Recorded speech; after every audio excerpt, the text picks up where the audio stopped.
You're like, oh, I love that Zelenskyy. He's so great. I do like him. How can you like a man who's a dictator? I don't think he's a dictator. In what sense? He's not elected. What do you get when you cross the uncensored craziness of Piers Morgan with the equally uncensored craziness of Tucker Carlson? Well, you're about to find out, because Tucker recently sat down with Piers Morgan in Saudi Arabia, I don't know why, and it ended up being one of the most absurd and unhinged discussions I've seen in a long time. I knew already that Tucker had interviewed Vlad, so I was expecting him to be at least a little amicable toward the motherland, but I was not prepared for the excessively pro-Russia and anti-Zelenskyy sentiments I saw and the fights they led to. Truly, this discussion already begins quite insane and only becomes less sane as it goes on. So I've collected all of the interesting and relevant bits that really show the absurd, but often weirdly entertaining fights these two had on camera, and we're gonna go through these together. I invite you to journey with me through this insanity, and with my riveting commentary, you can also, dare I say, have some fun. We're going to dance and have some fun.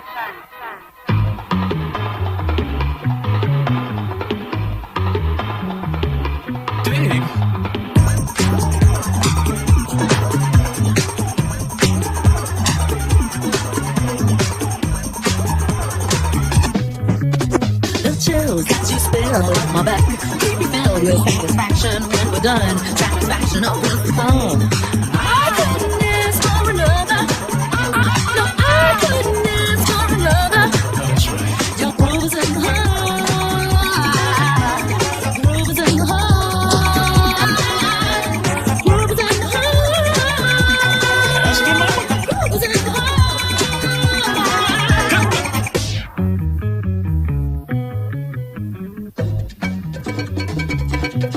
Watch out. Buddha's in the heart.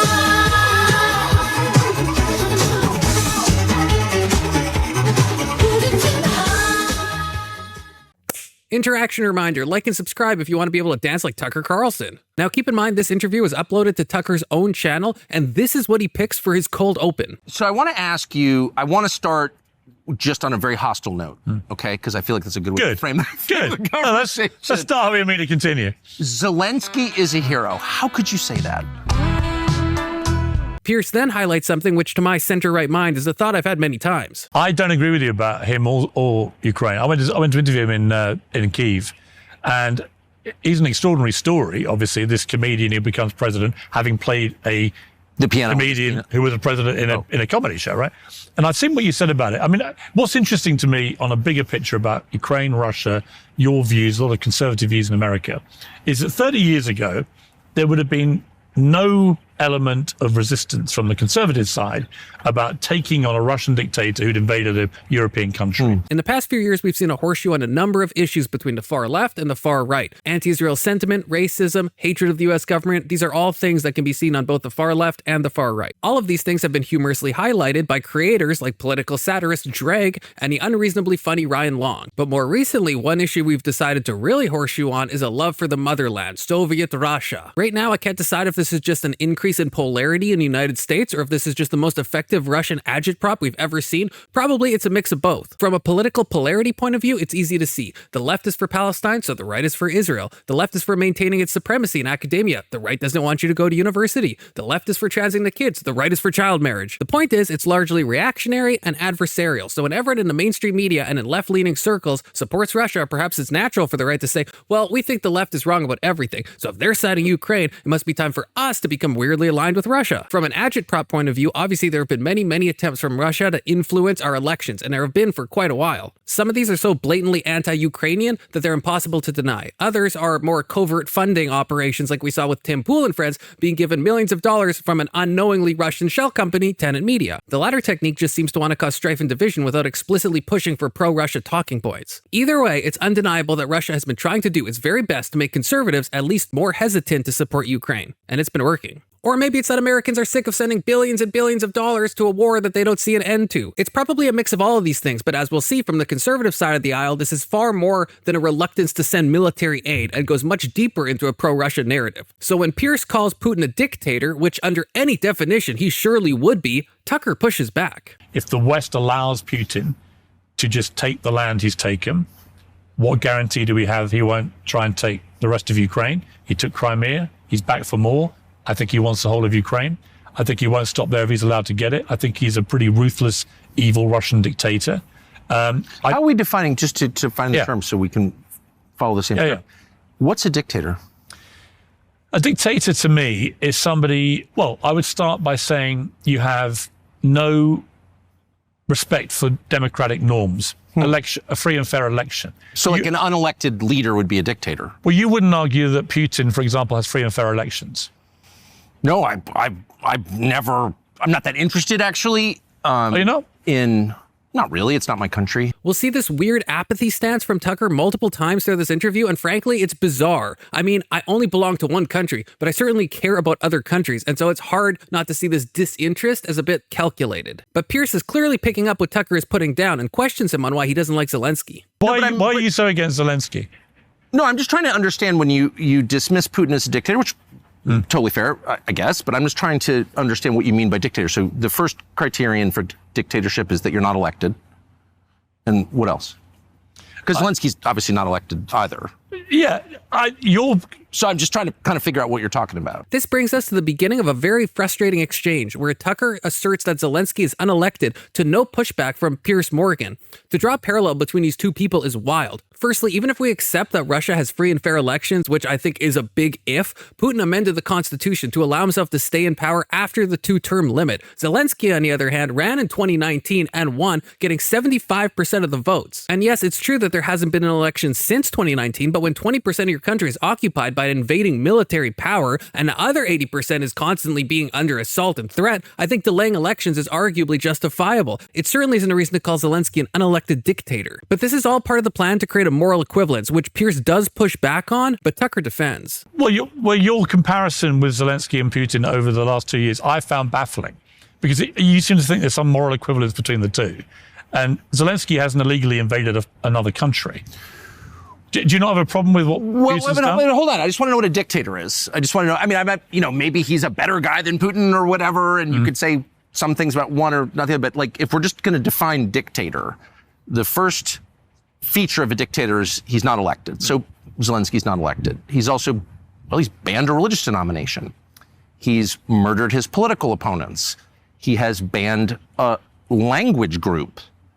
Those all seem like features of dictatorship to me. Tucker is being sneaky, if not downright disingenuous here. Yes, Ukraine has done to an extent what Tucker is claiming. They've had top-down language bans to a degree. They've kind of banned religious groups, but again, to a degree. They gave the church Tucker is talking about 9 months to cut ties with Russia. There's claims that Zelenskyy has imprisoned political opponents, and these claims have been repeated by people like Tulsi Gabbard. And yes, Zelenskyy did ban 11 political parties shortly after Russia's invasion for having ties to Russia, and one high-profile leader was arrested, Medvedchuk, who the BBC described as Putin's ally, and who Reuters describes as a personal friend of Vladimir Putin. In fact, Medvedchuk currently lives in Russia after he was sent to Russia as part of a prisoner exchange, so I think he kind of is on their side. So to me, that seems pretty pro-Kremlin, and while during a full-scale invasion by the Kremlin, that seems to me at least a bit justified to have him arrested. Whatever you think of Zelenskyy's actions here, it is absolutely bonkers to draw moral equivalence between what he does and what Putin does.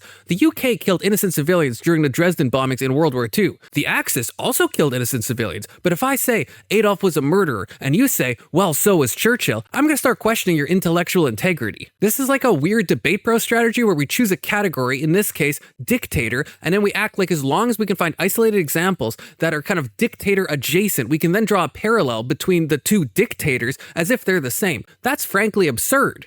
That sounds like a dictator. I mean, if I just gave you a piece of paper and I'm like, here are some qualities of a European leader, you would say, well, that guy, that's not legitimate. That guy's a dictator. I can't support that. But his name's Zelenskyy. And he was once a comedian and he does my show, so he's not a dictator. I think it's a dictator. Yeah, I agree with you, Tucker. If we lived in a world without history and in a world where Crimea wasn't annexed and Russia never launched a full-scale invasion against Ukraine, and then we twisted some examples to sound worse than they actually were, and then you took those facts, divorced from all possible reality, and wrote them down on a piece of paper devoid of all context, I'd say, yeah, that sounds pretty bad. If I told you there was a man who, according to our own intelligence agencies, encouraged an active essay in a hotel room and was a serial adulterer and womanizer, you'd say that guy sounds kind of evil and I shouldn't listen to him. But then if I tell you his name is Martin Luther King Jr., oh, well, now that's different. But it kind of is though, right? People can do good things and bad things, and we have to kind of weigh the amount of good they do against the amount of bad they do. I feel that's incontrovertible to say, but maybe I'm wrong. We then get back to the issue of whether Ukraine is a democracy or not, because apparently that's very important right now. Since the 90s, since it became a for want of a better phrase, democratic country, as they would say. Well, I mean, by the same criteria you support Putin being popular in his country, I think just under 90% of Ukrainians voted for it. You wouldn't dispute that. Well, first of all, the country had a coup sponsored by the United States government, the CIA, in 2014. So everything that happened subsequent to that, I don't think we could call part of the democratic process. So Piers knew about the 2019 election, so I don't know why he let Tucker repeat that Zelenskyy was an unelected leader over and over again. But regardless, Tucker's stance here is insane. Look, if we looked at every country that the US had its paws in that either instigated or aided or abetted a coup, and then it became a democracy, we'd have to discount a lot of current democracies. I think that's unfair. Was there US interference and maybe the country would have turned out differently had the US not intervened? Sure, but at what point do we say, this is the situation now, this is the election now, and if the election is fair and verified, then that's the democratically elected leader. But Tucker is hell-bent on if Putin is a dictator, so is Zelenskyy narrative. But just Zelenskyy personally is not elected. He's not an elected leader. He rules by force. There's no election that gives him legitimacy. So that's not a defense of Putin. It's merely an attack on the idea that Putin's the only dictator in this contest. How is Zelenskyy not a dictator? Do you think Putin's a dictator? I guess, yeah. I mean, if I stand up outside the Kremlin and say, down with Vladimir Putin, I'm probably in trouble. That's why I don't live in Russia. Right. Even listen to this language. I guess, like, I'm not saying Tucker is Russian funded or anything. I don't know. But his downplaying of Putin's actions while exaggerating Zelensky's is just wild to me. But Tucker wants to hammer this home. I certainly think that Ukraine has had a lot of corruption. No, but is Zelenskyy a legitimate? How is he legitimate if he's not elected? Well, how could you support an unelected leader? Well, he's the president of the country. Well, he calls himself that, but there's no election that made him president. He blew past the election and said, oh, there's a war. We can't have an election. We're going to change the Constitution. So how is that a legitimate leader? How could you support something like that? That seems, I don't know, like a dictatorship. Well, I would categorize my support for him as supporting him against an illegal invasion by Russia. There was an election that made him president, and it happened in 2019. And we know Piers knows about this, so why is he letting him get away with saying it? Suspending one election while 20% of your country's under Russian control and you're fighting to control the other 80% is, of all excuses to suspend an election, the best one. And note, this is not illegal under Ukraine law. Under Ukrainian law, if martial law is called, you cannot do a presidential election. This fits with the structure of the current law in Ukraine before the war even happened. This isn't some novel change, and would anyone seriously argue that it's unjustifiable to declare martial law during a full-scale invasion of your country? But Tucker keeps drilling Piers on how he can support a dictator. By your standard, you're supporting a dictator. No, I wonder how you can do that, Piers. I'm not saying they're morally pure in Ukraine. I'm not saying they're not riddled with corruption. But how is he not a dictator? No, here's my point to you. My defense of them... Bloodthirsty dictator. Bloodthirsty dictator. My defense of them is based on the illegal invasion by Russia. You and I can argue about whether Russia was goaded and provoked into doing that.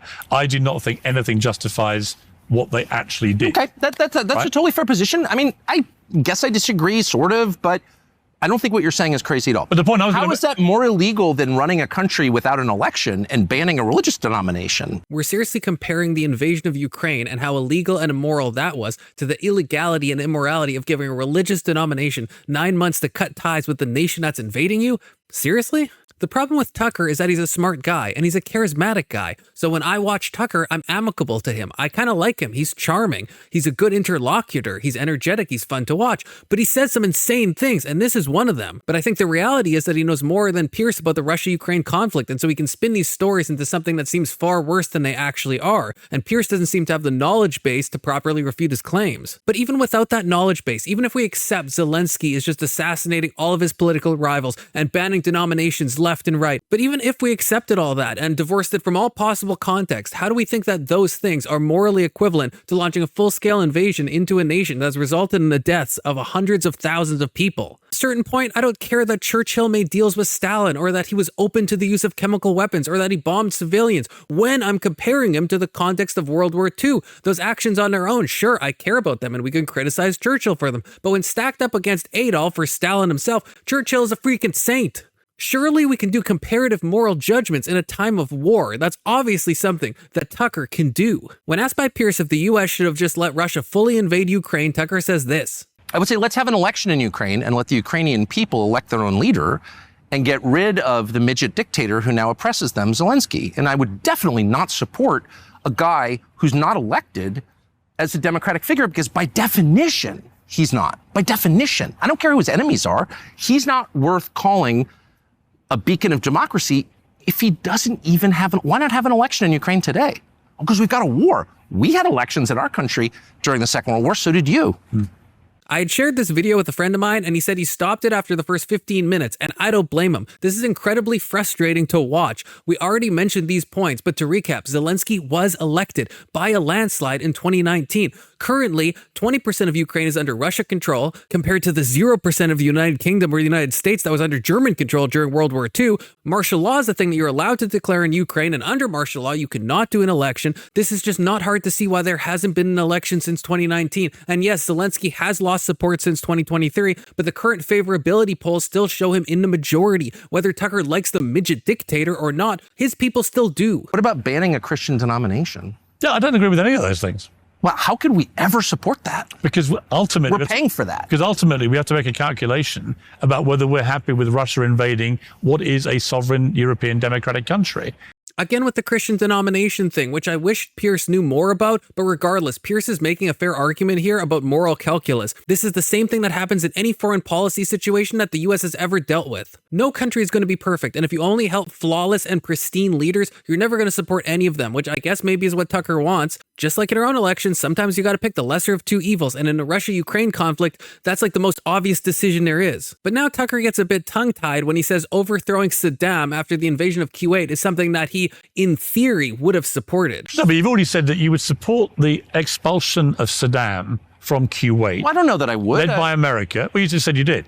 Right? So no, I said I was drunk in college. I haven't really thought. I said, but theoretically, you could make the case because they had the United energy. States, we need cheap energy. We're going to go to war to preserve cheap energy. You know, that's not a crazy thing to say. Maybe I could support that. Right. So what's the difference between that and what's happened with Russia and Ukraine? Well, because we need Ukraine's energy.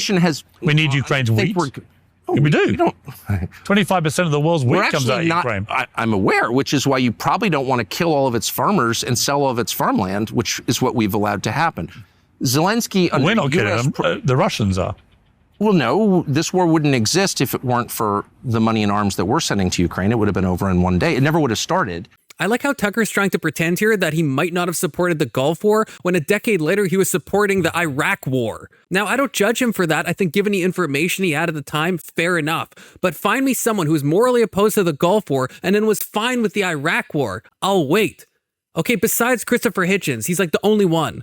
But then Tucker says that we're the ones killing Ukrainians, as if the better course of action was just to let Putin march in and take out every single Ukrainian who stood in his way and take over the entire country. Insanity. But then we get to a point I kind of agree with. The Biden administration hadn't sent Kamala Harris to the Munich Security Conference in February of 2022 to say to Zelenskyy on camera, we're going to make you a NATO country, meaning we're going to put American NATO arms on the Russian border.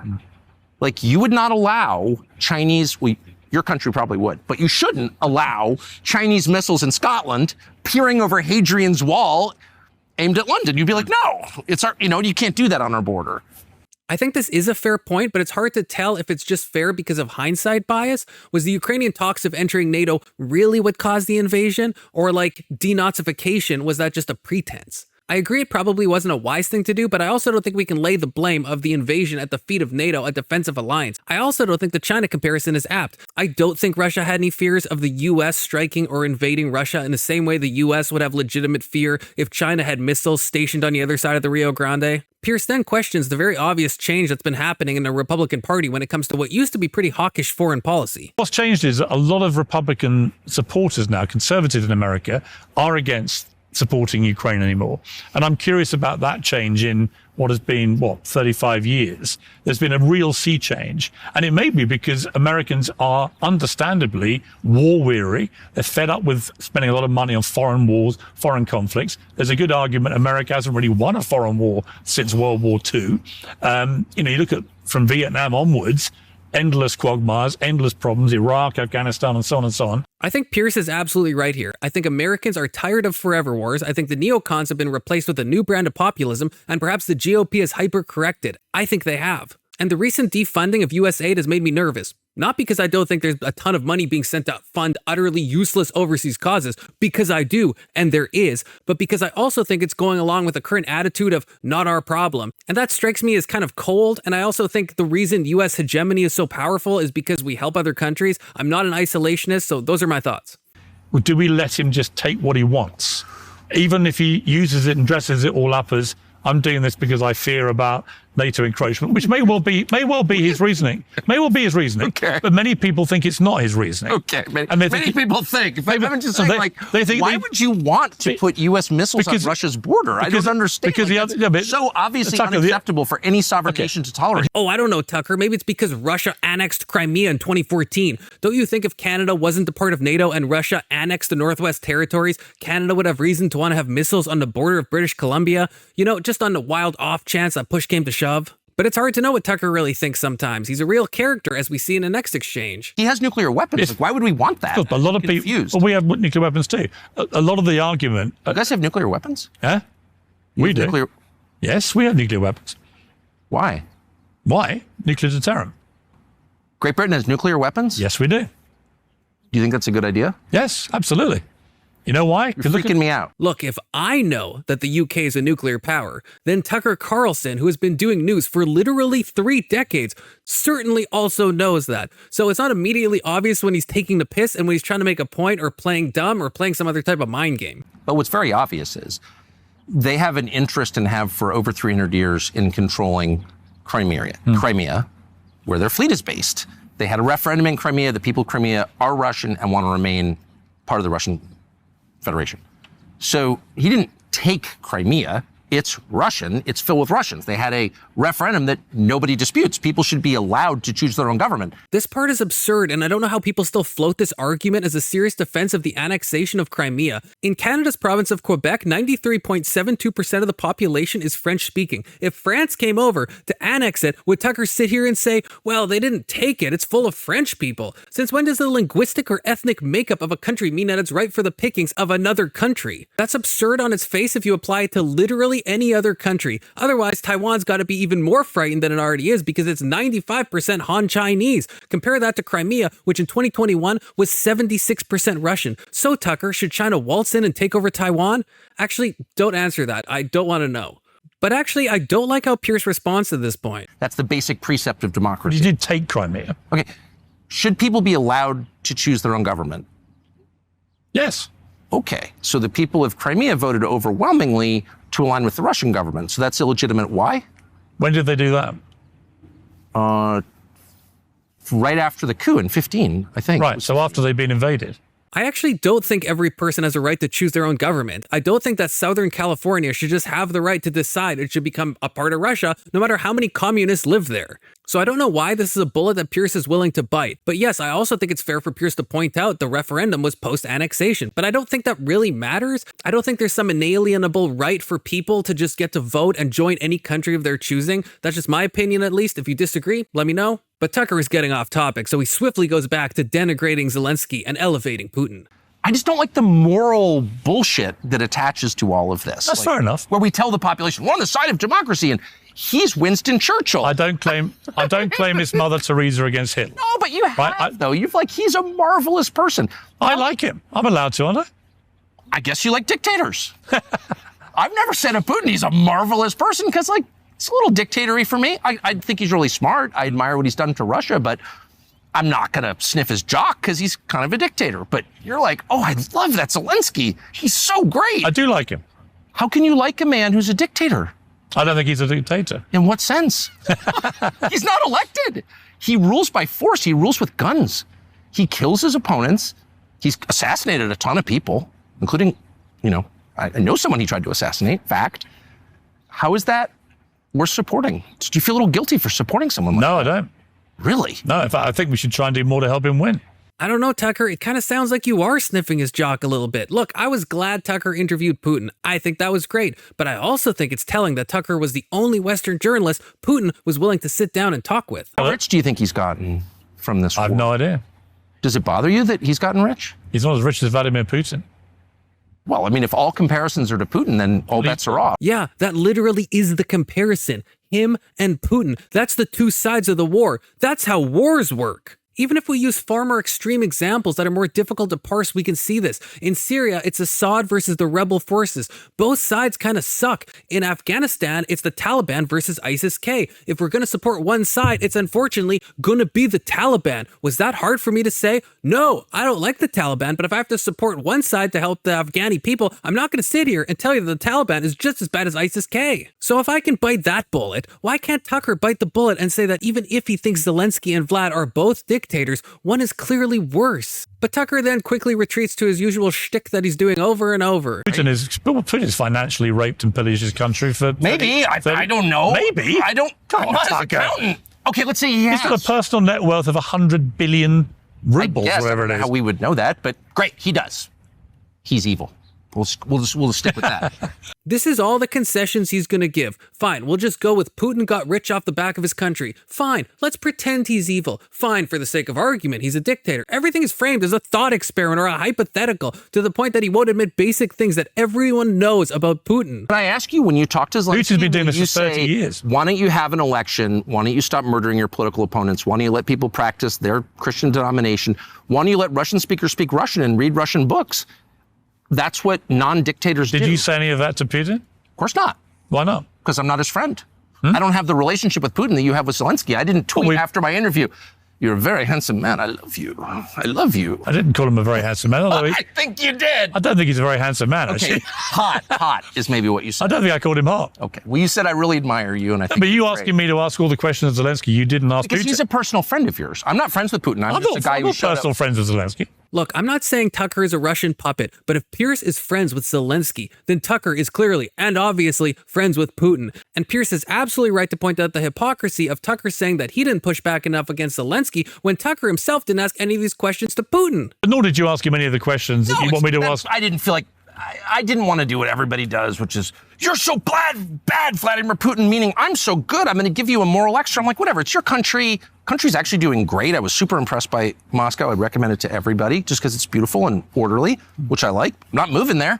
They don't have freedom of speech, which is a prerequisite for me. Okay, so it's fine for you to give a non-adversarial interview to Vladimir Putin, but it's not fine for Piers to give a non-adversarial interview to Zelenskyy? And more of this, it's your country nonsense. Firstly, Tucker has brought up a million times all the bad things that Zelenskyy does. Isn't that his country, Tucker? But secondly, I hate this non-interventionalism angle here, as if the correct moral attitude to have in the face of obvious human rights violations in other countries is to say, not my problem, that's your country. Miss me with that gay shit. How could Zelensky have an election in the middle of a war, out of interest? I don't know. How did Franklin Roosevelt do that in the middle of the Second World War? How did he do that? Because no one had invaded America. Okay. Well, So- but how about So the people could actually vote. Well, there are You've got people- half of there are people Ukraine. making billions of dollars Half in of Ukraine is- business in half- Kiev today. Yeah. How about the non-occupied parts of the country? Just make a good faith effort to have an election.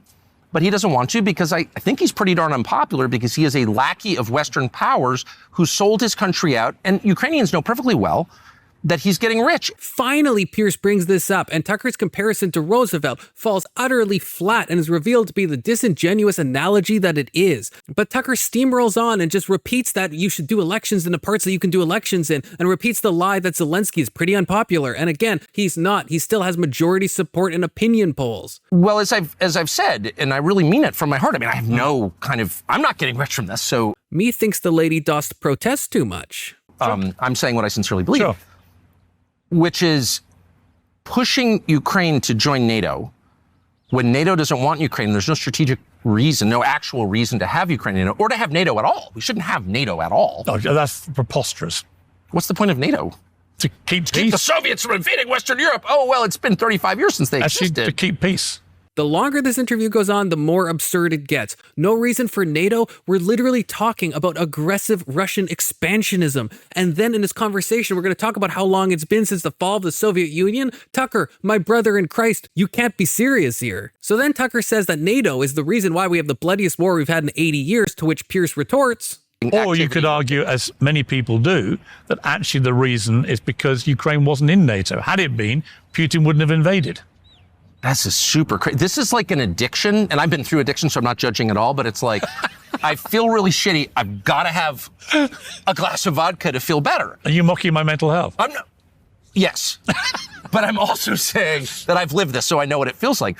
It's the thing that is killing you. It's truly killing you, whether it's NATO or vodka. You become convinced is saving you. I mean, Tucker is nothing if not funny. I'll give him that. Of course, what he's saying is insane, but at very least, it's a spirited and fun discussion, especially given the seriousness of the topic. But then Piers lets his guard down, and unfortunately, we see a Tucker W. NATO is a defensive organization. How is it defensive? Because it has never acted proactively, aggressively. Really? Where were you when the Yugoslavia war was going on? And they were bombing the shit out of Christians in Yugoslavia. Do you remember that? Yes. That was pretty offensive. NATO has always operated in a defensive capacity. Really? Yes. That's how they created Kosovo? Defensively? It was defensive. Oh, it was? Yes, it Who was. was the aggressor there? Oh, you know, my brother-in-law was literally there. Just a minute. What you're saying is insane. It's not insane. NATO has never actually acted unilaterally. Okay, so the Soviet Union collapses. It's never attacked anybody without being attacked. It's always been defensive. Who in Yugoslavia attacked NATO? Look. Just no, here's the point where you just admit defeat. Bow your head and be like, you know what? I bow before superior knowledge. I totally got this wrong. I can't believe I had such a silly idea. NATO has, in fact, attacked first in both Yugoslavia to stop the ethnic cleansing in Kosovo, which it bypassed the UN Security Council to do, and in Libya when it started airstriking Gaddafi's forces. Now, both of these are, in my opinion, from what I know of the conflicts, justified, but it is an aggressive action and not a defensive action. It's not like Kosovo or Libya were NATO allies. So unfortunately, I think Piers made a bit of a blunder here. And unfortunately, this emboldens Tucker, and Tucker starts cooking. To be clear, you would have let Putin take what he wants. Because what's the alternative? When he invaded Ukraine. So I try and deal, especially as I get older, in the world of reality and achievable goals. And here's the reality. Russia is a nuclear-armed power. It's the largest country on Earth by landmass. It's also the remnants of a global empire. So they have a sense of themselves as a global player, and they are because of energy and resources in general. Uranium, I mean, they have a lot of resources the world needs. So they're a real country. They're not Afghanistan. You can't just tell them what to do. Get in line, bitch. They're not going to accept that, okay?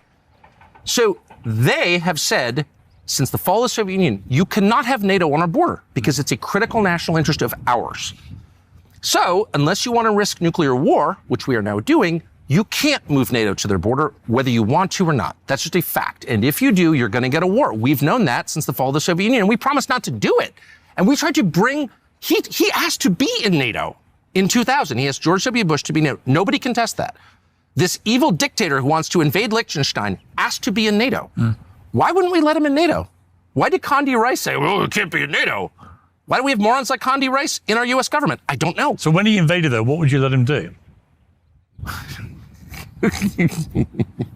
We're in a hall of mirrors now. I'm not sure I can rebut that. I think what Tucker said is kind of true. I don't like that he won't take a moral stance and that he seems to think that NATO expansion justifies a full invasion scale of Ukraine, but if we're considering the boots on the ground situation, pun unintended, then I think he's right here. But at least Piers pushes him, repeatedly asking him, and I mean 10 times, I've cut a lot of stuff out, on what Ukraine should have done once they're getting invaded, and we start to make at least some progress on that front. Right, but once actually he's invaded, what do you do? Then you have to decide, like, is it worth it? Is it worth it? So that's interesting to me. 1 million Ukrainians are going to die. Their farmland's going to be sold to BlackRock. The Ukrainian nation will cease to exist. They'll flood it with third worlders. So what do you do? What do you do? What would I do? Yes. I would say, like, if I took over the government in January of 2022 and we're on the verge of a Russian invasion of Ukraine, I would say, guys, it's not worth trying to impose something that this country will never accept, because if we try to do that, we'll get a war. So do you let Putin take Ukraine? You don't let anybody do anything. You realistically assess. You either do or you don't. So it sounds like he's saying Ukraine should just give up everything? He ain't coming out and saying that, but what else can you take from this? And again, I'm amicable toward Tucker. I find him highly charismatic. I don't think I'm biased against him. I just truly don't know how else to take this when all he's doing is Putin glazing and implying that Russia should take over Ukraine. But don't worry, Piers asks him for the 11th time. Respectfully, you're not answering my question, which you don't have to because you're interviewing me in this bit. But the question is, once Putin invaded, do you let him take the whole country? What do you do? If I were in charge, then? Yes. If I came in January of 2022, I would say to the State Department, I would say to the NATO leadership. I'm talking about February, end of February, early March. At that point, I'm cleaning up a mess caused by the previous administration. Yes, so assume it's happened. So let's say I'm Donald Trump, who's actually coming in that exact circumstance. Right, and he's now wrestling with this very problem. He certainly is. And he doesn't want to give Putin the win. And that's my point to you. Do you actually want him to win? Well, I mean, if your lodestar is whether other people win, you will lose. He just won't answer. At least not yet, but we'll get an answer soon, trust me. He deflects by saying what he'd do a month before the invasion in January 2022. And thankfully, Piers doesn't let him get away with that, but when pushed further, he just gloms onto some weird talking point and whether you should be focused on winners or losers. Just answer the damn question, Tucker. Once he's invaded. I don't care whether you win or not. Once he's invaded, what do you do? Your victory has nothing to do with anything. What I care about is my victory. But you're in this as much as we are. No.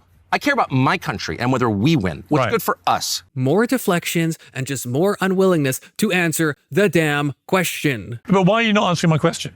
What would I do if I were Trump now? No. Once he invaded Putin, what do you let him take? I'd call Putin. Let him take. I would say, at that let him point, take.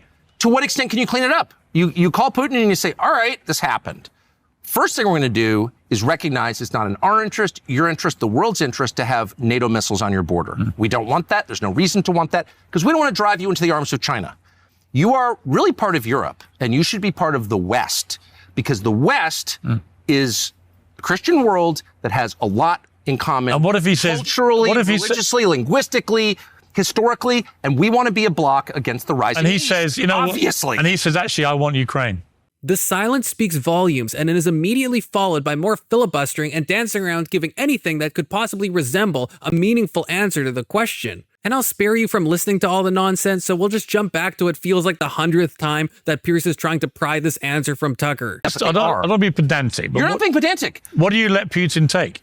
I don't care. What I care about... You don't care? Well, I care, but what I care about is the balance of power in the world. There it is. It took us a while, but we got there eventually. He doesn't care. He doesn't care if Russia takes all of Ukraine. That's obvious, but at least he said it, and it maps on perfectly with all this weird apathy he keeps positing for countries other than his own. But I think it's time for some lighthearted banter, which comes to us when the conversation broadens to foreign policy in general, and Piers says he's unsure if he supports the large amount of U.S. aid being sent to Israel. The difference in You're not an Israel hater, are you? Why do you hate Not Israel? at all. Not at all. Why are you attacking Israel? I don't know why. Like, what problem do you have with Israel, Piers? No, I have no problem with Israel. The Brits are like this. They secretly hate Israel. I have no problem with Israel whatsoever. Feels like you do. Is Netanyahu a dictator? Actually, I don't like Netanyahu. I think you should. You hate Israel. I think you should go. No, but that's why. Let me just ask you one more time. Hang on. Now we're getting into. I'm not comfortable with this. Here's my question. Should I be platforming you? That's my question. You just said you don't like Netanyahu. I'm trying to work out whose brand suffers more when we platform each other. We then get into a messy discussion where Tucker has an absolute field day over the word illegal. And he's the most pro-Western leader we're likely to get in our lifetimes. Then why are we against Putin exactly? Because I don't believe him in the way that you seem to. I don't believe anybody. That he has ever. this very well-intentioned, perfectly reasonable, understandable reason why he had to illegally invade a democratic country and take a third of its people, take a third of its land and people. And you think that's fine. And I'm saying it's hilarious when you make reference to what's legal in the middle of a war. It's illegal. When your country and mine blew up Nord Stream and destroyed the Western European economy, was that legal? I don't even know what that means. Breaking the law. What law? Against international law. Who makes international law? Well, the international community. Oh, the international community. What do they mean? Do you not think there's anything like... You don't believe in international law? I don't even know what that means. Who is the international community? Is Iran in the international community? So you think any invasion of a sovereign democracy Not at all. can be legal? I don't even know what you mean by legal. It's wrong. Lawful. What law? Are there international policemen? Who are they? Yes, Tucker, there literally are international police. They're called Interpol. But I also take his point. Like, we have the UN, we have the ICC, and we have the ICJ. But at the end of the day, you got to choose to be a member of these things. There isn't a one world government that every country has signed on to and agrees to obey its rulings. We see this in Israel. Does it matter that the International Criminal Court issued an arrest warrant for Benjamin Netanyahu? No, they aren't signatories, and neither are the United States, by the way. And in case you need me to point out the obvious, Russia also is not on this list. So I take Tucker's point here, actually. Illegal is a bit of a nonsense word when you're talking about countries that aren't attached to these international governing bodies and aren't beholden to their laws. So Tucker is kind of regrettably taking the upper hand here and continues to do so. What are you even talking about? Well, you don't think they're international laws? No, I think they're moral laws, and that's what I care about. Certain things are wrong, regardless of what the leadership of any country says. You don't believe that. You believe there are actual laws, too. Not international laws. There are no international laws. Really? Are there international police? You don't believe in Are there international courts? You don't believe in the... Yes, there are international courts. Really? So who's punished in international also, by the courts, other than Milosevic? Do you believe who's in punished? Do you believe in the Geneva Convention or not? I believe in the ideas behind the Geneva Convention, absolutely. but it's universally disregarded, including by your country, which I think has bioweapons, by the way. You should get on that. I actually agree with them here. International laws are kind of meaningless unless the entire world is following and abiding by them. But what does exist above all countries is moral law. So it's Tucker W here. No, look, I'm just saying international law is a theoretical concept, and it's literally theoretical because it's not enforceable, and we know that because it's not enforced. So what matters is what's the interest of your country and what's right and wrong. And I'm a Christian, so that's like pretty clear for me. Again, I agree with this point. International law, international schmaw. It doesn't really matter. But what does matter on the international stage is still right and wrong, and who has the power to stop or enforce what is right or wrong. But Tucker says it's pretty clear to him what's right and wrong, and I don't think that can be true if he can't distinguish between freaking Vladimir Zelenskyy and Vladimir Putin. I get they're both named Vlad, but that's the only commonality. If you're intentionally killing civilians, you probably shouldn't beat your chest and brag about it. You know, maybe you could make. I agree with that. Maybe you make the case that we had to do it or whatever, but you should. I agree. You should weep, and that's evil, and you should just say it's evil. And I know it's really threatening to. Is it evil, though? Ben Shapiro to say that or whatever, but Is it evil? to kill civilians on purpose? Yeah, it is. I think it is. Really? Kids and children. Well, how is it not actually? In a war? We can call it whatever you want. How is it right to kill women and children? I didn't say, well, because I think there is a moral right behind you if you are literally. To kill women and children? If there's a world war that threatens the Call it entire. whatever you want. If it threatens the entire world? Yes. Some people killed your kids, like your 8-year-old. Like, Well, this is how your is own that children. morally Of course. justifiable? Well, because actually you have to. Well, by your criteria. It's disgusting. Okay, it's nothing's. So no war is morally justified. I mean, I think it's pretty hard to justify. I mean, yeah, I'm Any sure. war. A pure defensive action, sure. I think this point is quite simplistic and naive of Tucker, and Piers seems to agree. It sounds good to say, but for Tucker, someone who has repeatedly said that he is against this type of moral grandstanding he sees when people talk about the Russia-Ukraine conflict, this seems bizarre. War is obviously complex, and it's literally impossible to conduct any modern war without killing civilians. It's nasty business, and I agree with Tucker that we shouldn't be beating our chest about it, but the reality is, if Mexico started blowing up the US with missiles, the US would have to go in and stop them from doing that, and a certain number of innocent Mexican civilians would die, like they do in every single war. Well, not specifically Mexicans, but civilians in general. What Tucker is positing here is a child's view of geopolitics, and he certainly knows better, so I'm not sure why he's choosing to live in his idealized world when he just spent 10 minutes talking about how he likes to live in reality. But Piers, to his credit, does get Tucker there eventually, kind of, by going through examples from World War II and Pearl Harbor. He's attacked Pearl Harbor. That is a form of invasion, isn't it? It was not an invasion. No. It was an attack. It's a on mass our attack fleet. on I'm not defending America. Pearl Harbor. I don't think Roosevelt should have let it happen, which he did. But once it happened, what do? You attack them back. I get it. So you agree? Okay, but hold on. There are finer distinctions here. Well, not really. You'd attack them back. Let me finish my fucking sentence. Was it morally defensible Stop, to attack them back? Stop. Okay. Yes, it was morally defensible to attack them back. Thank you. You agree with But me? it depends what attack. You agree means. with me? You didn't You do all qualify it. interviews like this. You where didn't do qualify both it. sides? You It's didn't like crazy. You're You like, didn't qualify now you it. say it's okay to molest children. Why do you say that? You're like, I didn't say that. No, you just said it's okay to molest children. Now, why would you be in favor of child molestation? Nobody's talked about molesting children. That's what you did. You just said it was morally Taking justified for both parts of America. the dialogue. It's like hilarious. I've never seen America. anything You like said this. America I bet when attacking you have after dumb Pearl people Harbor. on, they end the interview and they're like, what just happened? Actually, you'll be saying that. Just told me what I believe, and then he attacked me for believing it. It's so hilarious. I love that. It's like a species of masturbation. Like, you don't need another person present. Listen, not masturbation. I'm not.